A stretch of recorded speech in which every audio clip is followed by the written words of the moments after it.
फॅमिलीत येऊन 5 महिन्यात माझं 18 किलो वेट लॉस झालेलं आहे मॅडम. Weight wow! लॉस बरोबर मला फॅट लॉस पण झालेलं आहे. मला अजून 10-1 किलो वजन कमी करायचंय मॅडम. त्याच्यासाठी मी फॉर्म्युला 1, फॉर्म्युला 2 सर्व डाएट सर्व फॉलो करते. 20-80 चा फॉर्म्युला यूज केलेला आहे मॅडम मी आणि अजूनही करते. येस, तर दीपाली मॅडम, तुम्हाला असं वाटलं नाही की जॉईन केल्यानंतर का ही सर्वजण उभं राहून वर्कआउट करतात आणि यांना छान असा रिझल्ट येतोय, पण मला तर व्यायामच करता येत नाही, मग मला रिझल्ट येईल का? मला गॅरंटी होती मॅडम मी करू शकेल असं. येस, खूप छान. बघा, स्वतःवरती विश्वास असला की काही अशक्य नाही आहे. तर खूप छान असा रिझल्ट आहे तुमचा. आणि आता किती दिवस सातत्य ठेवणार आहात तुम्ही? मी कायमस्वरूपी राहणार आहे मॅडम. हो. जोपर्यंत आहे तोपर्यंत. येस, आणि आता तुमचे मला वेलनेस माझं कोच वजन कोण आहेत मॅडम? ठेवायचंय म्हणून. तुमचे वेलनेस अ, कोच कोण आहेत मॅडम? महाजन सर आहे, भरत महाजन सर. वाव, ग्रेट असे वेलनेस कोच आहेत. बघा, ते सुद्धा तुमच्यासारखेच एक हँडिकॅप असून देखील त्यांनी एक 13 ते 14 किलोचं वेट लॉस केलेलं आहे. येस. आणि हे जे वेट लॉस केलंय तर मॅडम, ते वेट लॉस करताना काय काय घेतलंय तुम्ही सकस संतुलित आहारामध्ये? सकस संतुलित आहार, फॉर्म्युला 1, फॉर्म्युला 2 त्याच्यानंतर माझा आता आलो प्रोबायोटिक, त्याच्यानंतर 24 रिपीट पण चालू आहे मॅडम. येस, तर आता सध्या काय चालू आहे मग? आलो आणि प्रोबायोटिक आणि 24 रिपीट चालू आहे येस. तर सध्या. आणि आता आणखी तुम्हाला एक 10 किलो वेट लॉस करायचं बाकी आहे, तर फॅट लॉस करायचं बाकी आहे. 8 ते 10 किलो पूर्ण करायचंय मॅडम अजून. येस, तर त्यासाठी सातत्य ठेवा आणि वेलनेस कोचचं गायडन्स घ्या.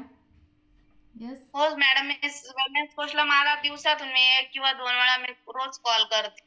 Yes, yes. त्यामुळे तर तुमचा इतका छान असा रिझल्ट आहे. येस, तर असं हं. सातत्य ठेवा आणि खूप छान असं वर्कआउट घेतलंय तुम्ही खरंच.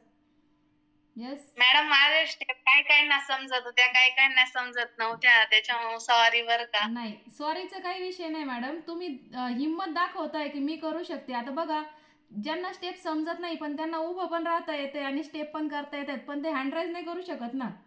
बरोबर आहे की नाही? तुम्ही हँड करू शकता आणि दाखवू शकता की मी पण करू शकते. ज्याला समजेल त्यांनी करावी बघून, ज्याला नाही समजणार त्यांनी करावी स्वतःच्या मनाने. हँड करता येत नाही तर. बरोबर ना?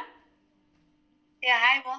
येस. काही खूप छान असं वर्कआउट घेतलंय तुम्ही. असं काही वाटून घेऊ नका. तुमच्या स्टेप कुणाला समजतात, कुणाला नाही. तुम्ही धाडस दाखवता हेच खूप मोठं आहे. येस, तर चला दीपाली मॅडमचं माझ्या वर्कआउट. पायाच्या स्टेप कमी असतात ना, हाताच्या स्टेप जास्त असतात येस, येस. त्याच्यामुळे मग थोडं येस, काही गेलेलं आहे. हरकत नाही आहे. खूप छान असं वर्कआउट झाले. चला, कुणाला बोलायचं आहे? हँड करू शकता.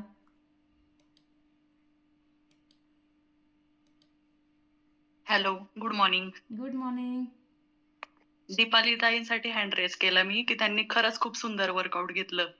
म्हणजे सॅल्यूट आहे माझं तर त्यांना.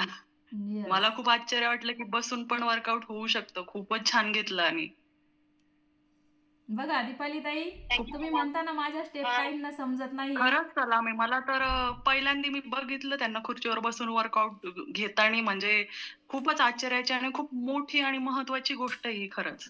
येस. सगळ्यांना नाही जमत हे.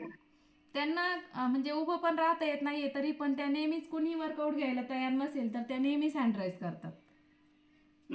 खूप सुंदर घेतलं. खरंच सलाम आहे माझा त्यांना. Yes, yes. खूपच छान वर्कआउट झाले. चला आपण करुणा मॅडमकडे जाऊया.